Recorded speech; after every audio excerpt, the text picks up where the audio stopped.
block here, and this is about health, and I'm not going to have you sitting here for 3 hours, trust me. I'm going to ask Don to determine about a 7 to 10 minute loop, because sometime in the middle we're going to actually get up and walk once again, and we're going to talk about that. But before we get started, I just feel very impressed that we should all kneel and pray. And if you feel comfortable, if you're, health reasons, but I really think we need to pray for God's presence here as we embark on this amazing journey.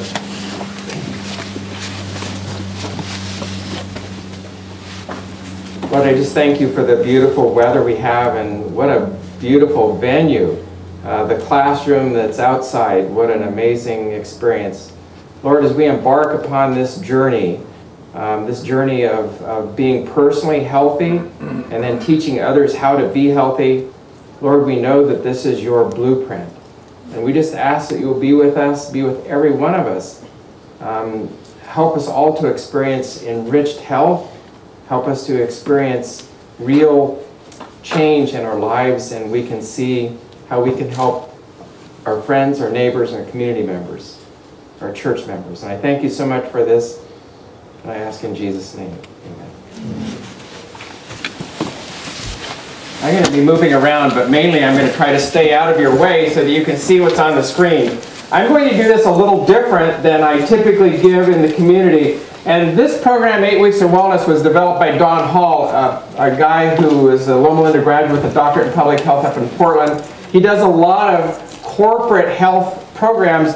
In fact, has been fairly successful from a business standpoint in developing these programs. And this is one of the programs, and this is a program that's available to be used in churches. They charge, and I'll just tell you what it is, it's normally $650 for the program. They charge Adventist churches half that amount. It's $325 to buy the whole program.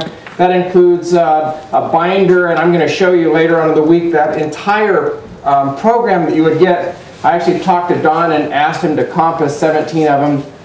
He says, well, that's how he makes his money. He's going to send us one free. So I tried. I was trying to get them all to you for free, but that didn't work. What I look at health evangelism is fishing. And you're fishing from a boat. If you've ever fished from a boat, you've heard fish stories. You've heard stories where every once in a while, maybe once in a person's career of fishing, a fish will actually jump into the boat. Have you ever heard that kind of story? Every once in a while you hear the story, a fish will jump in the boat. Now that's not going to happen usually. Typically you're using 5-pound test and you're trying to catch a 30 or 50-pound fish. Now that's a really hard job, because 5-pound test means at 5 pounds of pressure this line will theoretically break. And you're trying to catch a fish that's 6 times that pressure. So how do you do it? Slowly, carefully. Do you have to make sure you have the right bait? Bait is important. Bait is your first step. And this is bait. Okay? And this is the simple bait. There are numbers of baits that we're going to teach you in the school. We're going to teach you how to do 8 Weeks to Wellness. We're going to teach you how to do the CHIP program. We're going to teach you how to do depression recovery. Those are all baits. And those are all, and different fish will like different bait, right? So we throw out a lot of bait out into the water and we're trying to catch fish. It would be really great if a fish would jump into the boat, and maybe God will give you one of those. But typically you're going to have to be careful. You're going to have to be careful with your bait. And you're going to be careful how you reel your fish in. So once you've got them set, you don't want to lose them. You've invested time and energy, and you don't want to lose them because you got too anxious. You have to be careful. You have to help them. You have to walk with them. You have to jump in the water. Okay, you may have to do all those things. This program is called 8 Weeks to Wellness. We're typically doing it in 8 weeks. We're not going to do it 8 weeks. We're going to do 3 weeks this morning. Okay, and so we're going to modify it a bit. You should all have workbooks. Actually, what I'd like you to do is just to leave them down so that you can concentrate on how the program would be. Because the workbook is designed for what would happen after you leave the program, and you would fill it out to help you remember before you come back the next week. And we're going to give you a break between the first and second hour, between the second and third hour, where you can fill in that information that specifically pertains to that program. Okay, does that make sense? So just put them down. You can take some notes, but try to concentrate on the program, the presentation, and what's being delivered on the screen. And I'm going to move that side so you can see the screen. So, we're going to develop a healthy lifestyle. What determines good health? Studies have been done that. I see Dr. DeRose in the back of the room, and we're going to talk a bit about the Alameda County Health Study. And here's a person who's intimately involved in this program. So if we have any questions about some of those, we can ask the expert sitting in the back of the room. So what determines good health? We're going to look at 4 large studies which attempt to answer this question. We're looking at the Cancer Prevention 2 study, which used 1 million people studied for 6+ years. When you look at studies, there's important things that you need to know. One is, how big is the study? People say, well, you know, I gave this medication and it cured cancer. Well, what's your patient population? Well, I had 1 patient. Well, is anybody good? That could be anecdotal. That could have been serendipitous. It could have just happened. You know, but if you look at 1 million people studied, it's a much bigger group. So statistically, it becomes a more accurate study. And also, we look at the length of time. The longer the study, and we're going to look at the Alameda County Health Study, and it's actually going on, the Adventist Health Study, going on, if you go for longer periods of time and larger groups of people, these are statistically, typically more accurate studies. Okay, so we're going to look at these 4 major studies. The Alameda County Good Health Practices Study, 6,900 people studied for 9+ years. And actually, I think, David, that's actually longer than that, isn't it? I mean, they've continued to study those groups of people. Yeah, it was started, I think, in the 60s. And to my knowledge, it's still going. There's only a handful of people still alive. Right. Well, and so when they looked at 9+ years, it really is probably 25+ years or something. You know, it's a very long study, and so it becomes more accurate as the time, as they look at this for over a longer period of time. The Adventist Health Study, we're now at probably 14+ years. This is an ongoing study of initially 34,192 people. Typically, most of these people were entered in on the West Coast. Healthy People 2010 Priority Health Goals. This is not perhaps as accurate as these studies because you notice this word here. It says consensus. Ask a whole bunch of experts. You ask Dr. DeRose to sit on a panel, and we get a consensus.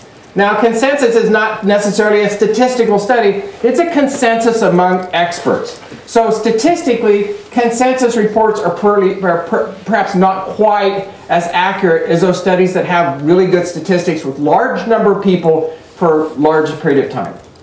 And at some point in time, we'll talk about the China study. The China study statistically has the largest volume of people probably will ever be studied in the world. Just because of the volume of that size. And we'll talk about that in this program. We'll talk a little bit about the China study and the implications that it has for good health. There are 7 good health practices related to longevity, and this predominantly came out of the Alameda County Health Study. So what are the 7 health practices? And we're going to look at these practices. We're going to break them down. We're going to look at them. Get adequate rest. Like, duh, right?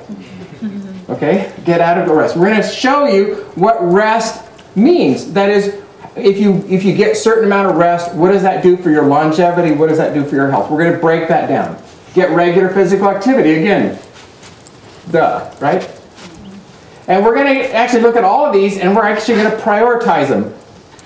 Choose healthy fats, such as eating nuts daily. Eat more whole grain foods. Eat more whole grain breads and cereals. Maintain a healthy weight. And we're going to talk about what that means. We're going to talk about body mass index and what is a healthy weight. We're going to eat more plant-based foods. We're going to be free of dependence on tobacco, alcohol, and illicit drugs. Okay, I'm just going to ask you a question here. You've looked at all 7 of these things. In your memory, in your history, in your knowledge, what of these is the most important? Would it be to stop smoking? If you're smoking, to stop smoking. Which of these is the most important if you're looking at longevity? If you could only choose one, which would be the most important one?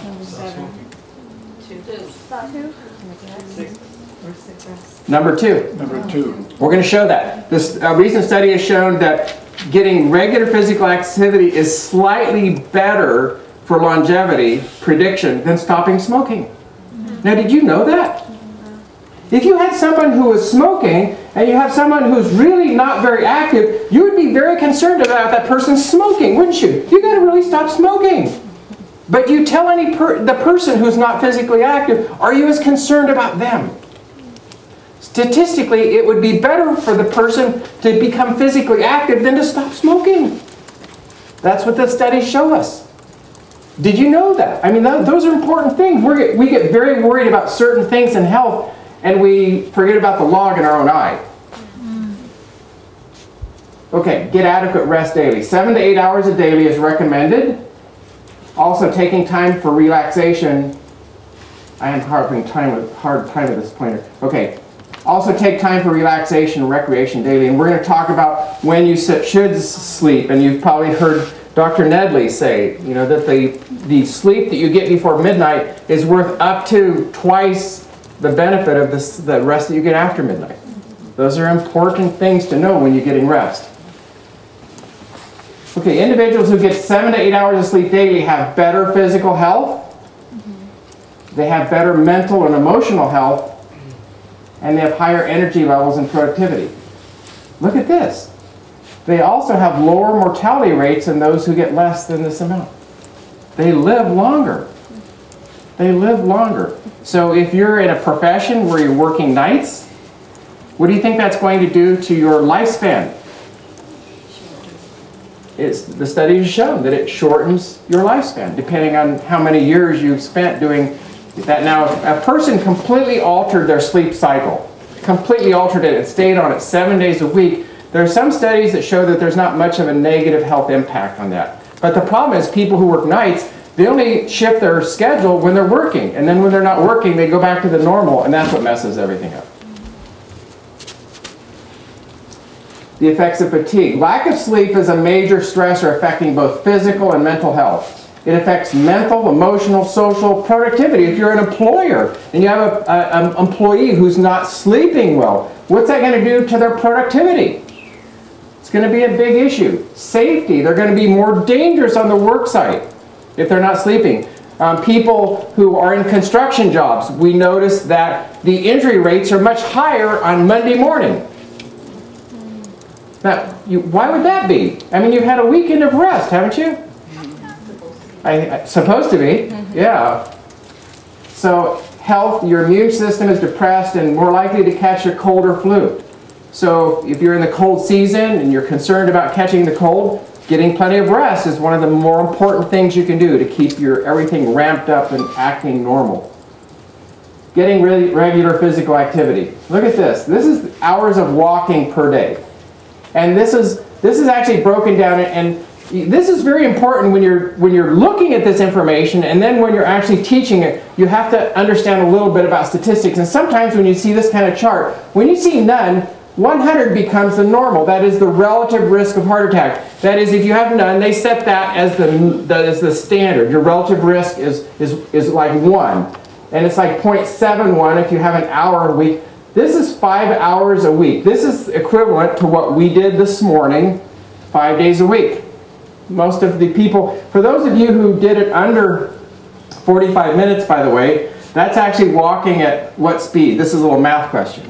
You went 3 miles, you did it in 45 minutes. What speed are you going? 4 miles an hour. 4 miles an hour. That's the right answer, 4 miles an hour. Now, 3 miles an hour is what we actually recommend as what you should try to, that should be your goal. You should get to at least 3 miles an hour. That means you do this loop in less than 1 hour. I think pretty much everybody got it in less than 1 hour, and that's a pretty brisk, you want to keep it above 3 miles an hour. You don't want to be, and we'll talk about this, while you're walking, it would be good to be walking with someone. It's an hour. Are you just going to zone out? You could, but you got people around you. Carry on a conversation. If you can continue to carry on a conversation, then you need to pick up your speed until you start noticing you can't quite talk anymore. Then you need to back off. That's the best way to know how fast you should go. People say, I should take my pulse, right? I need to know what my pulse rate is because I need to know my activity level. If you can continue to carry on a conversation, that's perfect. Your cardiac heart rate is just fine. So you are all doing almost 4 miles an hour. 4 miles an hour is what we would really like. That's a brisk walk. You guys were out there, and I told people what you're trying to do for the next 17 weeks is see how you improve. So if you're really trying to look good, you should have done really bad this morning, because then you would see improvement. Okay, but most people, this is the first day they're trying to, really put, show everybody they're in good health. So you might notice in the next couple of days that your time will actually get worse a little bit because you have a little bit of cramps or something. So that just shows that you might have pushed it a little hard. But you'll get past that, and before you know it, at the end of 17 weeks, you're all going to be in the 30 to 40-minute time zone, all of you. Trust me, you're all going to be there. I would discourage people from running. I know Skip had an injury this morning. He probably got an AC separation. We'll find out. But there's a lot of roots and rocks and also other little impediments along the trail. Should I tell them? I had stopped, just a word of warning, I had stopped and the kids were getting water and the bank was eroded a bit and it was up about 2 feet, and sitting right here on the bank was a coiled rattlesnake. Oh my goodness. Not a very big one, which actually in some ways is more dangerous because they can't rattle, and sometimes if a small rattlesnake has actually not made its first kill, their poison concentration is higher, and so those rattlesnakes, the bite can actually be more toxic because it's more concentrated. So just a word of caution. Just be careful. There are some, the roots and the rocks are much more danger than the rattlesnake. Trust me. You'll have much more injuries. We don't want injuries because then that stops your exercise program. We want you to keep exercising. Okay? So 5 hours a day per week. What is the relative risk of heart attack? Your relative risk, and you're going to see in this program, there are multiple things you can do to cut your cardiac risk in half. Is half a good number? Yes. In half. Now, if you did one thing and it cut your risk in half, and you did another thing and it reduced, you actually have to summate those two. And you start adding up all these benefits, and if you could cut your risk by half by doing 5 different things and you did them all, your risk for coronary heart disease would almost go away. Some of you are young. And you could care less about coronary heart disease because old people get coronary heart disease. Well, that's not true. When people started doing autopsies on Vietnam, casualties, we started seeing significant disease in 17, 18, 19-year-olds. So just because you're not young doesn't mean you're not going to get or have disease. This is very real. In most studies, regular physical activity is the best predictor of longevity. Remember we talked about that? If you can remember nothing else, and you will, you'll probably retain about 10%. If you retain nothing else, just remember this fact. This one fact, if you can remember nothing else, because it's amazing how many, even healthcare providers, don't know this information. In most studies, regular physical activity is the best predictor of longevity. If your goal is to live a long time, your best thing to do is to make sure you have regular physical activity. There it is. I can't say it enough times. On average, every hour you exercise increases your lifespan by 2 hours. I talk to people and they go, well, that's great, but how in the world am I going to find time to exercise? And I go, well, two choices. I go, do you eat? Well, yeah. How many times do you eat? Well, I eat 3 times a day. How in the world do you find the time to eat? How do you do that? I don't know. You're so busy. How are you finding time to eat? The other choice, hi, Waddy. Good to have you. Waddy and I spent 2 weeks chasing around Europe on the Great Controversy Tour this spring. That girl can walk, so just watch out. Nice to have you. Where was I? The other choice is, I picked it back up. The other choice, first of all, how do you find the time? Borrow from the future. Okay, just say, I'm going to exercise and I'm just going to borrow. I'm going to double my life. If I spend an hour exercising, I'm going to get 2 hours more of life. So I'm just going to borrow a year or a minute or an hour. I'm going to borrow from the future. So if you're finding enough time to eat, you obviously have enough time in your day. And if you really want to find the time, just borrow it. Just borrow it from the bank because you're going to double the benefit. Active people are sick less often. They have more energy. They're more fun to be around. They're just happier. They're more successful at weight management. Look at that. Something we're going to talk about, and I'm kind of elongating this program. typically, for those of you who are students, this program I get through in 25 minutes. We do an hour and 15-minute program, and we found over a period of time that this is ideal. The typical attention span of American is the span of 1/2 hour television program. It's actually 27 minutes. That's all you can get them for at one time before doing something else, because they're used to switching the channel in 27 minutes. So if you think you can do this for an hour, you're going to lose a bunch of people. So the good news is this is a great program for people to start using, because everything is delivered to you. You have all the PowerPoint presentations. You just give these things, you just read them. Now hopefully you'll animate them, put something into them. We do this in 25 minutes. We then do a 20-minute vegan recipe demonstration with a small food sample. We do not give meals because it's 7:30, 7:45 at night. We give them in little medicine cups a sample of what we did. It's not a serving, it's not a meal. It's just a sample. We then reserve 20 minutes for question and answer, and I can tell you that this is the most lively, most important part of the whole presentation. Because you ask me a question, and I ask you directly, and typically, when we did it in Ukiah, there would be 2 physicians there, and we would trade off on what we were doing. You have 2 physicians who donated their time, they're here to make you healthy, and we're here to answer your questions. How big is that? Amen. That's huge. And we connect with people, and they become friends for life. What do we do? What are we doing? We're fishing? We're fishing. And we're setting the bait. You know, they not only have to take the bait, but it's unfortunate when you're fishing, and I don't fish, but I've heard this, you actually have to set the hook. You have to dig it in. You have to set the hook. And we're setting the hook, and then we're starting reeling them in. Slowly. So exercise and longevity. This is age-adjusted mortality rates for all causes, and this is men. This is active men. Look at this. This is huge. This is inactive. It's like twice the effect. And even moderate. It's a pretty linear line, so even some exercise gets you on that curve to improved health. Some exercise is better than none. An active life is a lot better than an inactive life, and there's the statistics. And this is age-adjusted mortality for all causes. That includes if your wife shot and killed you. Okay? It's all causes. So explain what that means on the left and on the bottom. How many? What's this? This is a relative number. If you just looked at this number, it doesn't define it as 5.9 per 1,000 or per 10,000. It's just a relative number. And if you basically look at this number, and if you just say 5.9 is what to 12.4? Well, it's just about half. It's actually a little more than half.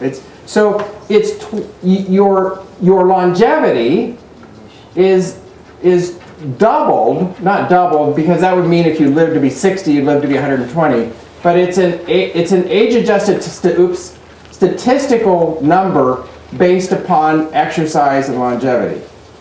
I didn't answer your question, Don, I don't think, adequately. But this is a statistical number that places the person in age-adjusted mortality. That they adjusted it for age.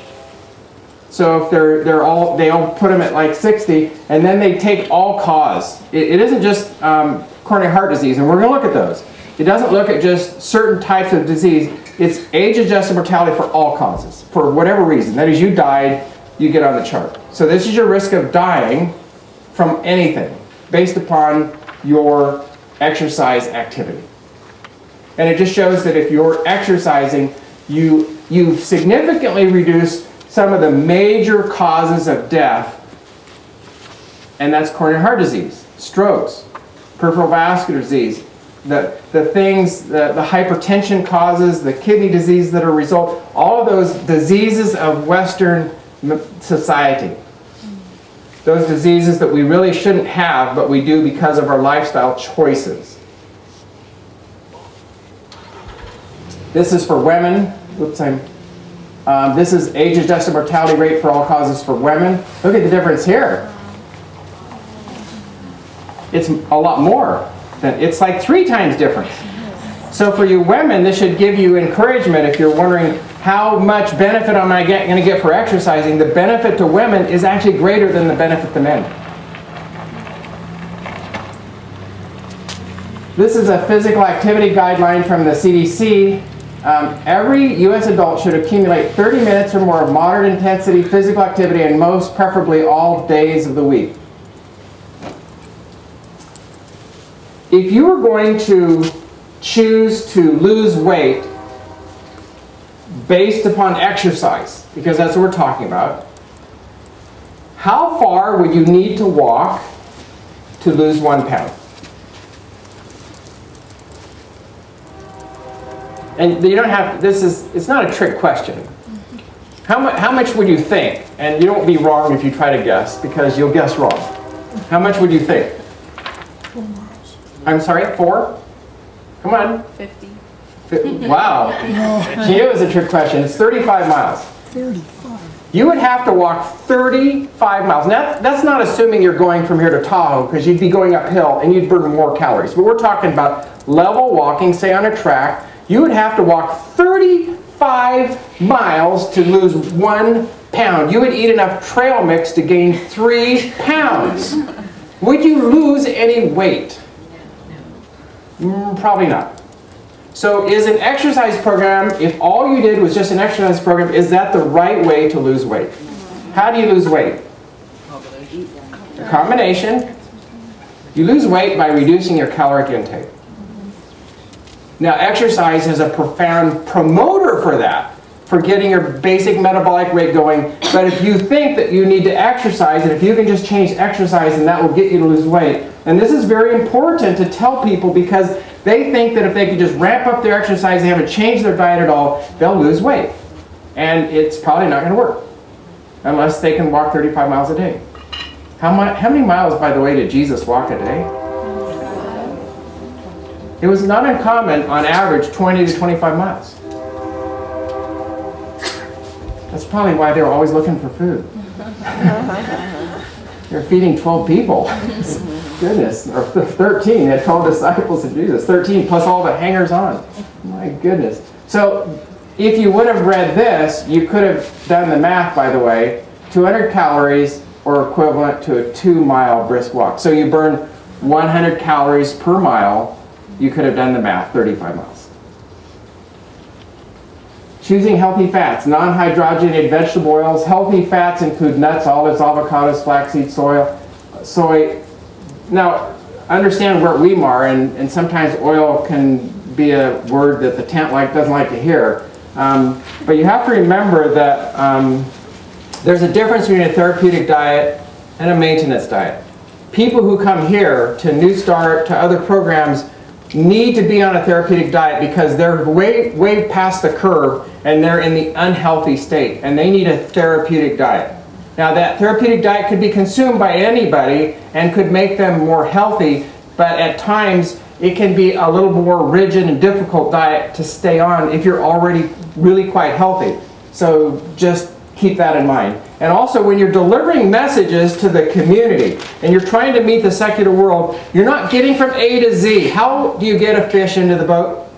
Slowly. Slowly. Just remember that. Don't become impatient and don't become frustrated if they don't become plant-based consumers by the second week. If some of them choose to include many more plant-based products by the end of 8 weeks, you have been very successful. Okay? We fish by bringing them in slowly. Just remember that. And so we give them pragmatic information and the data to support where that information is coming from. Limit all animal solid fats. Now, I didn't say eliminate them. That word doesn't say eliminate, does it? No. Would it be better to eliminate it? Yeah. Yes. Why isn't eliminate there? Because I'm fishing. Yeah, you're getting it. We may have to change the school name to Fishers of Men. What's that picture of? Hopefully none of this is your coronary artery, because there's a huge amount of cholesterol plaque, gooey, fatty, Goomba stuff in that coronary artery. Now this is obviously someone who's died. Well, that's not really true. I guess if you did coronary bypass, sometimes they'll remove a portion of a coronary artery. But typically, when you see a coronary artery and you actually see a picture of it, that person's not living. So this is probably part of a disease process that was contributing to the reason why this person was on the table and getting slabbed open and being evaluated by the pathologist. Nut consumption. This is very interesting, and I talked about this briefly yesterday. Frequent consumption of nuts protects against risk of heart disease, heart attacks. People who ate nuts frequently, 5 times a week, had a 51% reduction in heart attacks and a 48% reduction in death from heart attacks. So we'll just say it's half. How many nuts do you consume? It's a level handful, because some people have big hands, so they eat a few more nuts. And the studies have been repeated. The last time I looked at that, I repeated like 27 times.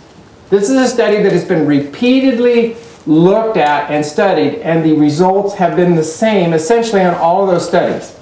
And that's also something very important to know, because you can look at one study and maybe the way the study was modeled or the way they did the statistical analysis or something about that one study can raise some suspicion. But when that study has been repeatedly documented and reaffirmed by other centers, it makes it much more important. Now, most Americans don't know this. Most physicians don't know this. Most healthcare workers don't know this. Why don't they know it? Could it be that there's no money in it?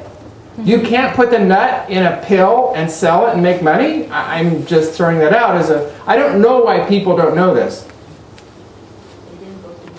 They didn't go to Weimar. That's right.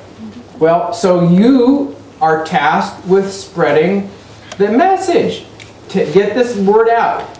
It's very simple. And actually the studies include seeds. The studies also include peanuts. Now, are peanuts nuts? No. No, they're legumes. But you know what? They act like a nut, quack like a nut. They look like a nut, act like a nut. So we consider them nuts. And they were included in the study as well as seeds. Seeds, nuts, and peanuts were included in the study. And the study included, sometimes they included nuts that were roasted in a bit of oil. And it didn't seem to have a significant effect. I would tell people, you might want to not tell them that. You just say, you know, raw nuts are very healthy. Walnuts particularly seem to be particularly heart healthy. But we don't want to get people, if they think, if you tell them that, then they go, I'm going to eat walnuts every single day. It's about variety. Isn't that how God made it? He didn't even make just one peach tree. Well, he might have, and then, you know, but, you know, we're looking for peaches to can this afternoon, and there's this place that has 30 varieties of peaches. Well, we have varieties of all kinds of fruits, and there's all kinds of varieties of nuts, and God's given us variety, and we need to enjoy the variety. Eat nuts and seeds daily, at least 5 servings per week, and that serving again is a level handful. Examples, and you've seen sunflower seeds, flax seeds, pumpkin seeds, sesame, peanut and almond butter, and tahini. Tahini is roasted sesame seeds. You don't have to buy tahini, you can actually make it yourself. Tahini is what you use, and you'll probably find out, you put that in the Mediterranean dishes when you're making hummus with garbanzo beans, chickpeas. Tahini is what gives it some of that extra kick and flavor, makes it taste authentic. We don't spend a lot of time on this. We don't really push this, but because we are, again, fishing, this may not be the way we choose to eat ourselves, but we have to tell people, we're trying to get them off of eating slabs of butter. And so we tell them about unhydrogenated vegetable oils such as canola, soy, olive, margins free of trans fats. And we'll be talking about trans fats. Olives, avocados, nuts, seeds, hummus, and nut butters. Eat more whole grain breads and cereals. And people say, well, I'm trying to eat fewer carbs. And I go, well, what are you going to eat instead of carbs? Because you only have 3 choices and you just eliminated carbs. So now you have protein and fat. Okay, so if you eat less carbs, what are you going to eat? Protein, huh? I'll tell you a little story that happens when we get to the question and answer period and they start seeing that we're really encouraging people to have a plant-based diet. This question always comes up during the question and answer period, always. And that question is, based upon this plant-based diet, how doctor, can I get enough protein? Okay? Any of you have that question? The typical lacto of a vegetarian, and you can describe what that is. It's a vegetarian that eats eggs, cheese, dairy products. Gets 120 grams of protein a day.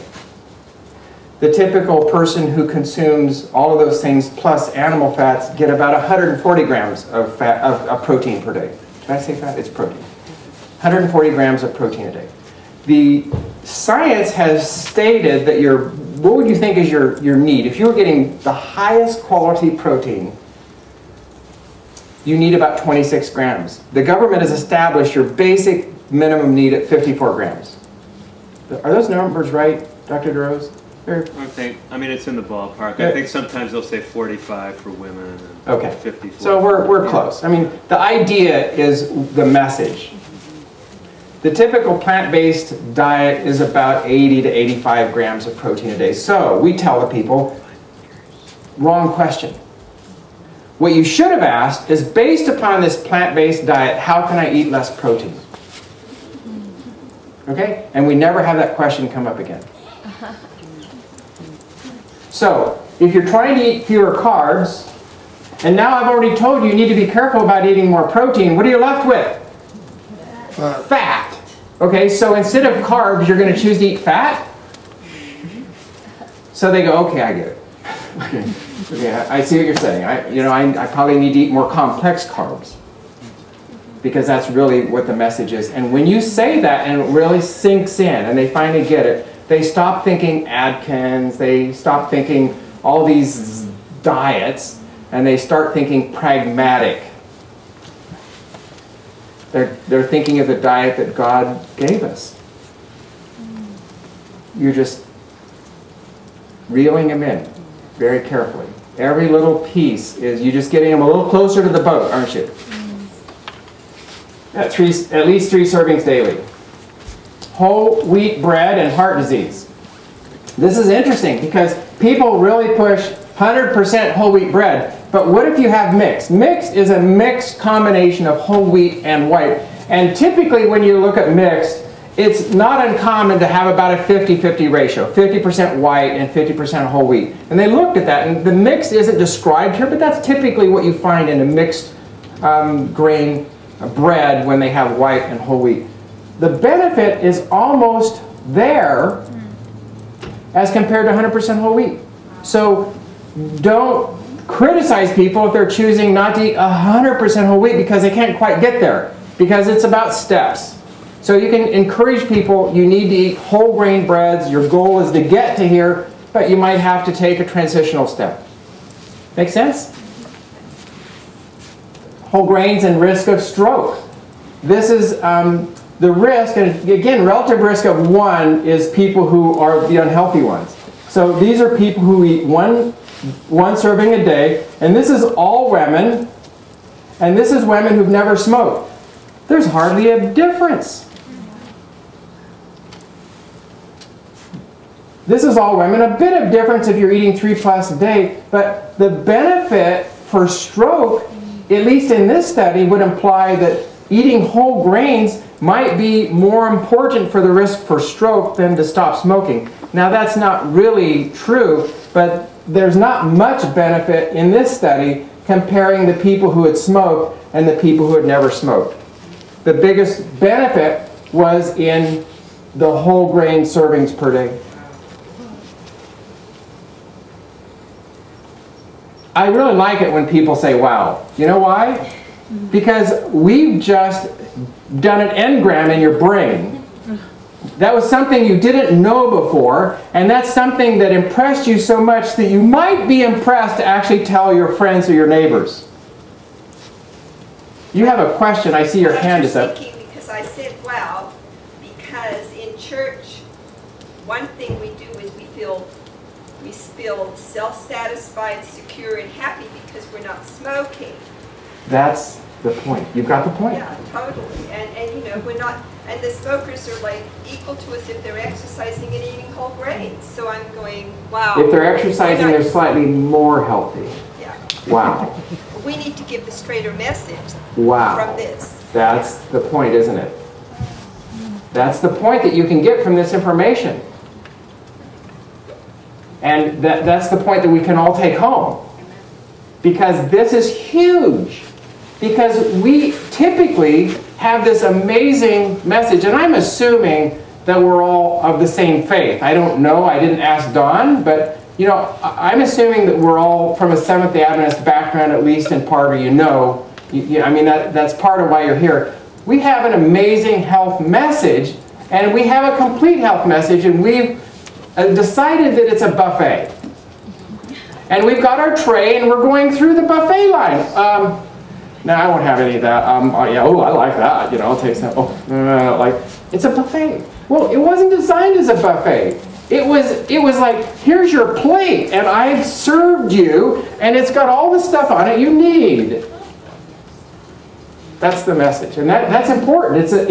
I was glad that you've seen that, because oftentimes we criticize people, and we have this big log in our eye, and we're picking a speck out of someone else's eye. We have to get our own house in order.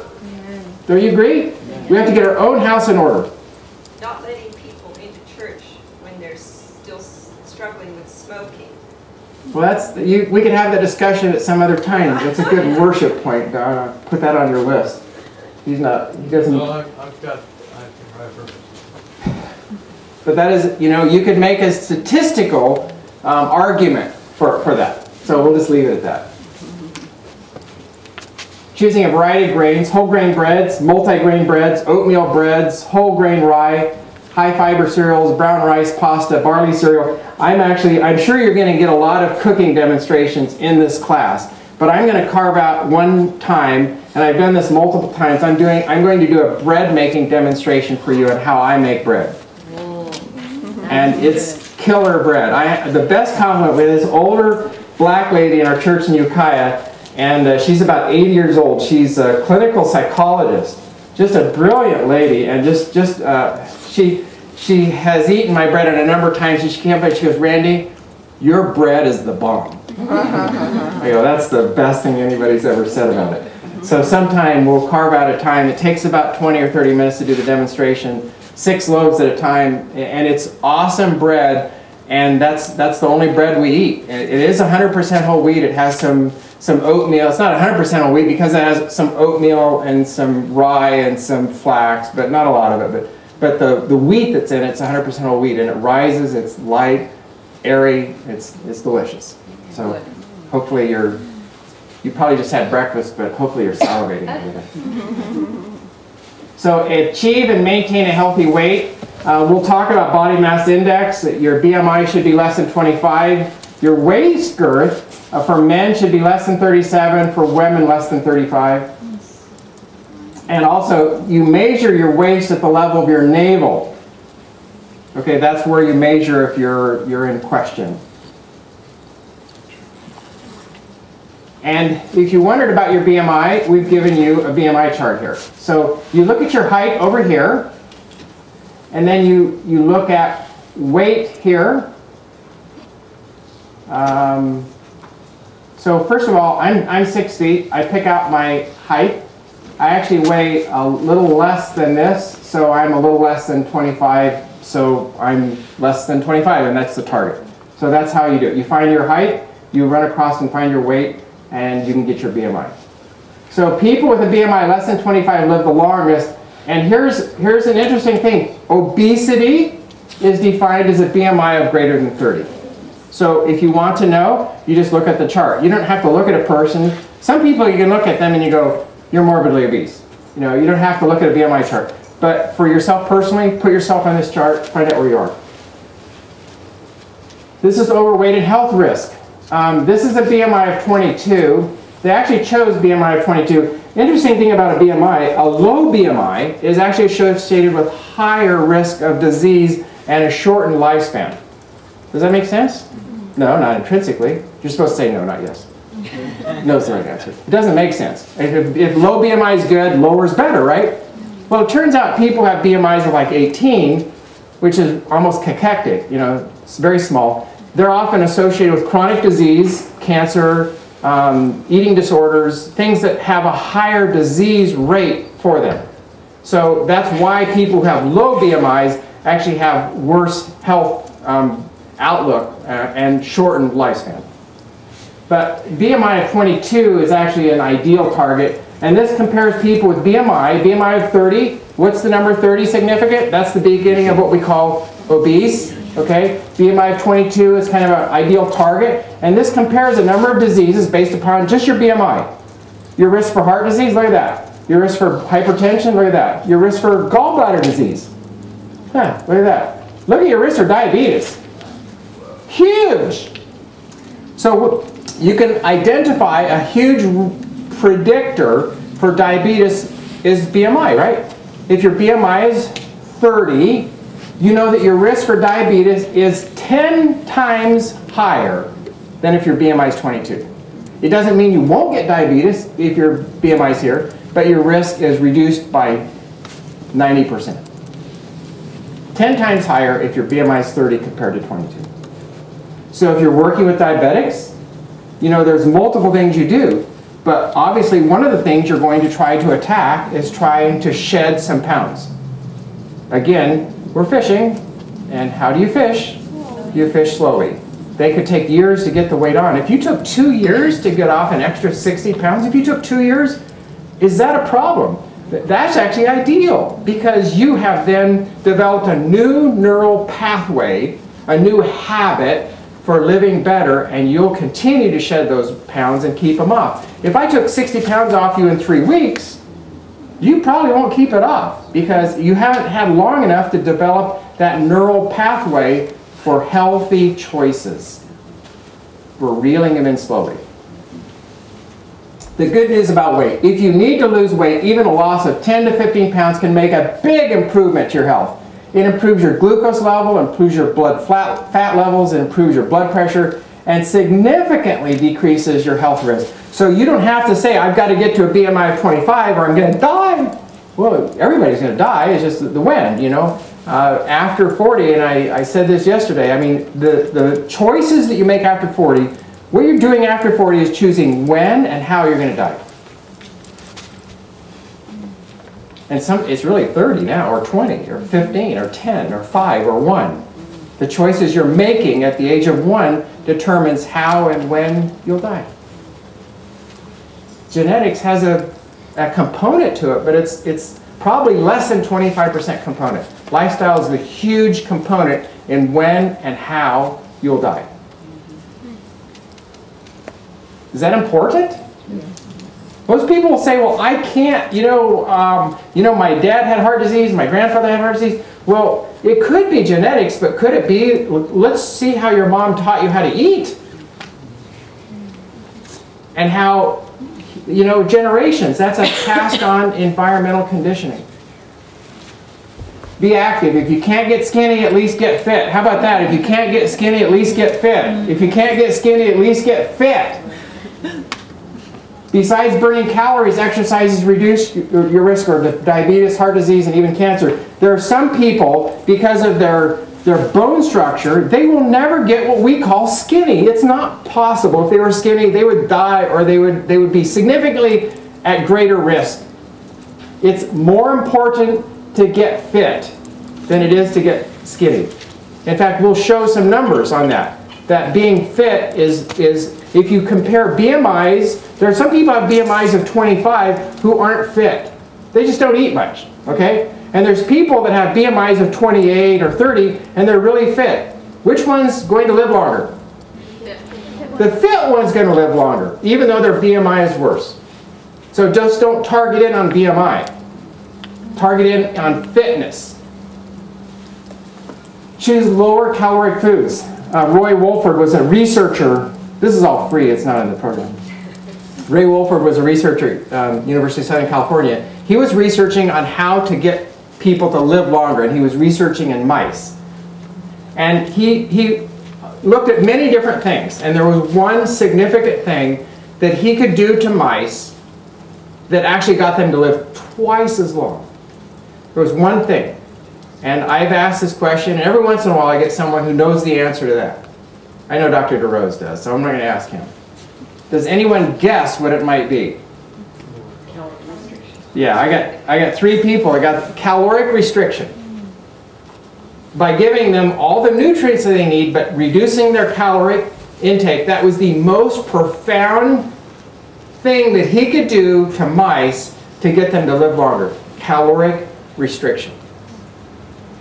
In this country, we have calorically dense foods, and we'll be talking about what calorically dense foods are. They're not foods that God made, by the way.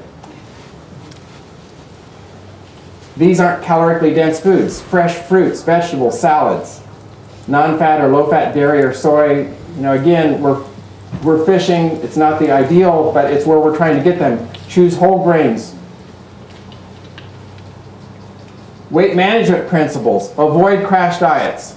Adopt a healthy lifestyle. Isn't that what we've been saying? Choose foods low in animal fats. Choose dessert snacks and foods high in limit. Well, I misspoke there. Choose them. I go, wait, I got to the end of that sentence. I go, that's not what that said. Limit dessert snacks and foods high in sugar. Eat more fruits and vegetables. We actually tell people 9+ servings per day.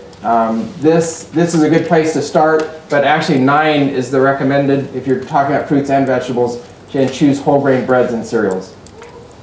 Don't skip meals. And you know, you'll learn in this program, your breakfast can be one, if not the most important meal of the day. You have to eat a huge breakfast, a moderate lunch, and for some people, especially if they're trying to lose weight, eat nothing after that. And if you drink lots of water, as we will recommend, the amazing thing is your brain's ability to detect hunger and thirst are so closely linked that your brain cannot sometimes discern the difference. And when you think you're hungry, it is quite possible you're thirsty. And if you stay well hydrated, almost like a regiment, you will often find that it turns out you're not hungry. You know, you ate a big breakfast and you look at your watch, it's 2 o'clock in the afternoon, and you never got hungry because you've been drinking plenty of water. Very important principle.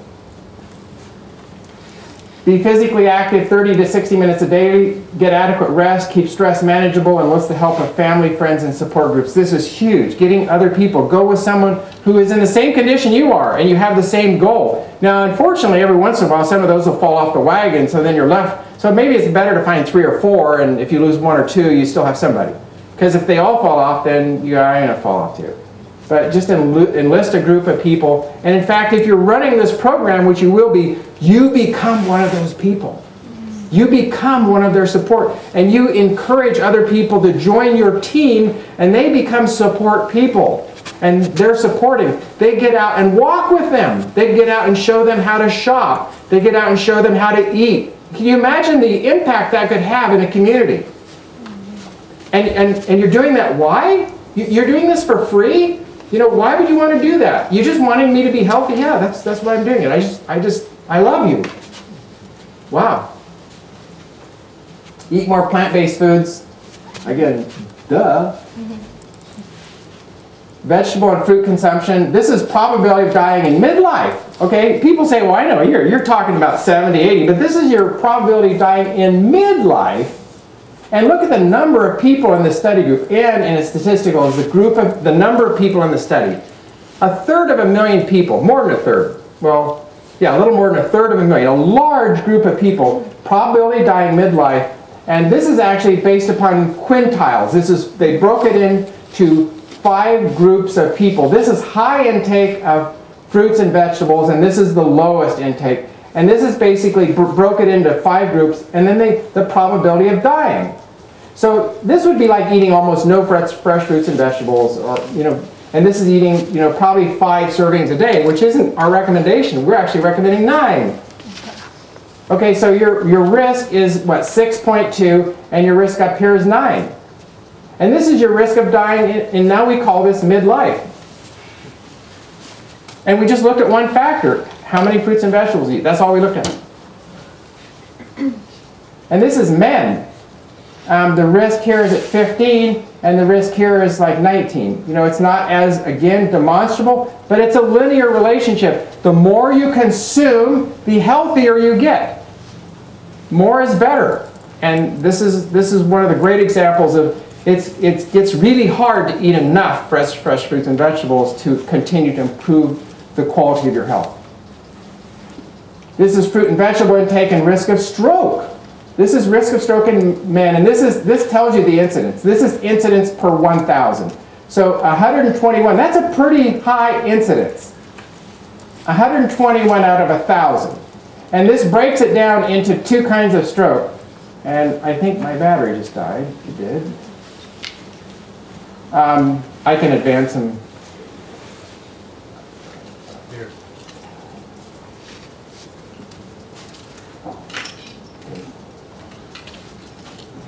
This breaks it down into ischemic and hemorrhagic strokes, and I can describe that while I'm kneeling down, changing this. An ischemic stroke is a stroke without blood, and a hemorrhagic stroke is obviously a stroke with blood. So there are two major kinds of strokes that happen.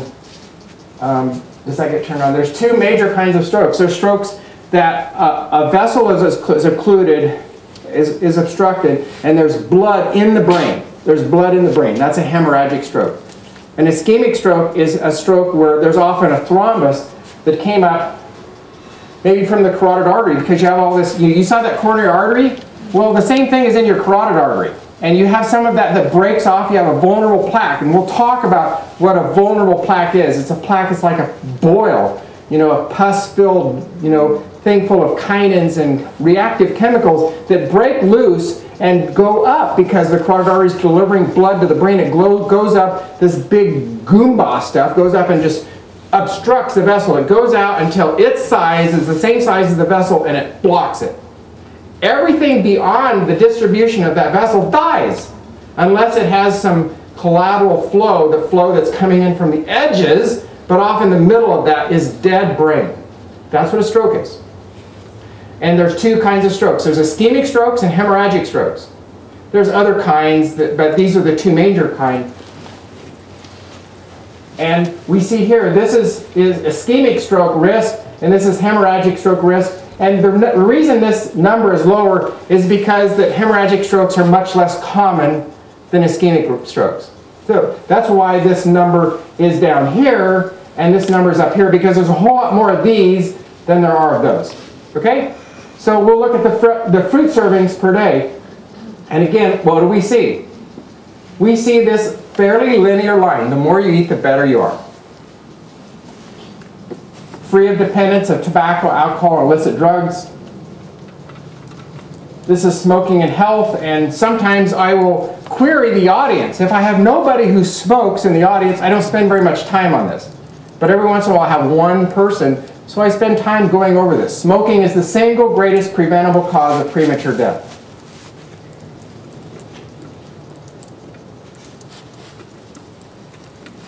Last year, 20% of all deaths in the US were smoking related. These are huge numbers. This is not an insignificant thing. If this thing is so huge, guess what? How much bigger is exercise? It's not much bigger, but it's slightly more beneficial for longevity, and everybody talks about smoking. A smoker loses 1 day of life for every 8 days he smokes. Smoking increases the risk of heart disease, cancer, stroke, emphysema, hypertension, ulcers, and common colds, etc., etc. In pregnancy, smoking causes low birth weight and birth defects, both physical and mental. This is all known to everybody, right? They all know this. They don't need to be enforced, but some of these numbers are huge. But the reason why it's important to be huge is that hardly anybody in the audience smokes, but most everybody in the audience doesn't exercise. That's why we emphasize this. Because when they get that and know that and they go, exercising has a more profound impact than smoking, and they go, what? You're trying to put these engrams into their brain. Data. We're delivering data, but data that hopefully will transform them and jump them out of this rut that they've got in their life and get them up out of their rut. I don't know if you've ever driven a four-wheel drive up in muddy areas and then it dries out and there's these ruts and you can naturally drive in the rut. But it's really hard once you get, if it's too deep, you actually can't get out of it. You have to slow down, put it in 4 low, and you have to do a lot of work. You're trying to get out of that rut. And you get out of the rut, how easy is it to fall back in? Really easy. That's where it wants to go. And that's how your life is. We get these neural pathway, these common pathways in your brain, and it's where you normally go, and it's where you get a response, and bam, it goes right down that rut. And we're trying to develop new neural pathways, and that's what the idea of getting someone over a habit is. We're getting them out of the rut. The good news about quitting, people who quit regardless of age live longer than people who continue to smoke. Smokers who quit before age 50 cut their risk of dying in half over the next 15 years. Health benefits of quitting. In 20 minutes, the heart rate and blood pressure drop. In 12 hours, the carbon monoxide, the carboxyhemoglobin, carbon monoxide adheres to the hemoglobin molecule about 220 times stronger than oxygen. That's why when you have a little bit of carbon monoxide, it can kill you. There's a lot of oxygen out there. Oxygen is O2 and carbon monoxide is CO. It still has a little bit of oxygen, so there's that receptor site on the hemoglobin molecule, but it adheres to the hemoglobin molecule over 200 times stronger than oxygen. So a little bit of carbon monoxide, it gets there, but when it gets out to the peripheral system and you're supposed to release the oxygen, it won't let go. It won't let go because it's tied tight to the hemoglobin molecule. And there's carbon monoxide in anything that doesn't burn efficiently. If your car is not running efficiently, they'll put a CO monitor in your exhaust pipe. That's what a smog check does. If your engine isn't running efficiently, your carbon monoxide level will be higher. But as you burn more efficiently, you burn much less, you produce much less carbon monoxide. Well, do you see people smoking and they light it and it just goes whoosh? No, it's smoldering. It's the perfect environment for production of carbon monoxide because it's not burning efficiently. It's not intended to burn efficiently. It's intended to smolder. So they're producing a lot of carbon monoxide. But the reason it takes 12 hours for that carbon monoxide to go away is because it takes a long time to get the carbon monoxide off the hemoglobin molecule. Now, all of us have carbon monoxide on our hemoglobin molecule right now. That number, I don't know, what's the carboxyhemoglobin level typically? David, 2.5, 3, somewhere in there, I don't know. But you all have carbon monoxide on your hemoglobin right now because there's CO in the environment, in the exhaust and everywhere else. Smokers have higher levels. I don't mean to be pinning you down, but no, I mean, it's not real high, but so you did pin me down. You did a good job. Look at all these benefits that are improving, the health benefits of quitting. Smoking and probability of dying before the age of 70. Again, this is kind of a no-brainer. Your probability of dying before 70 is only 22. And this is probability, this is percent, so it's 22% if you've never smoked. So your risk of dying before 70 if you've never smoked is only 22%. That's a pretty good number. But if you're a current smoker, your risk is over half. More than half of the smokers will die before they're 70. Only a fifth will die if you don't smoke. We're going to take a break. I'm almost done. It's 10:30. This is actually getting very close to the end. We're going to talk briefly about alcohol. We're not even really going to talk about street drugs because this information is there, and depending on your audience, health practices and longevity. This is the Good Health Practices Study, the Adventist Health Study, the Cancer Prevention 2 study that we talked about. The Good Health Practice Study, that's the Alameda County Health Study. People practicing good health habits live 10 to 12 years longer than those who didn't. The average person could add 5 or more years to his or her life.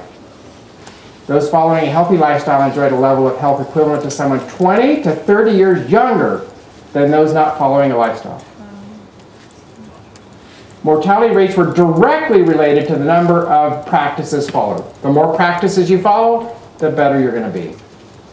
This is number of good health practices and mortality rate. People who had 7, the 7 was all of them. This is mortality rate in percent, 5.1%, and if you have 0 to 3, so if you had 3 of the health practices, your risk is more than double that for someone who had all 7. And this is for men, the impact is even greater for men. The best longevity predictors, this is it. For men, we talked about this already. Is it stopping smoking? No. For women, is it stopping smoking? Isn't that huge? People who maintained a healthy weight, they got regular moderate exercise, ate the most fruit and vegetables, lived an extra 10 years. This is a probability of dying midlife. If they had none, and this is all 4 present. These are 4 health behaviors: the smoking, overweight, physical activity, low intake.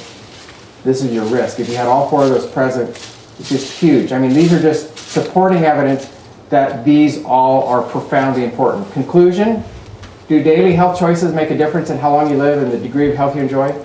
Absolutely. We're going to take a little break. And actually, between the break, we want you to get up, go to the bathroom you need, get some fresh air, take some deep breaths. And when we come back, I want you to be thinking about everything we talked about. When we come back, we're going to have a short quiz on everything you just heard. I'm not kidding.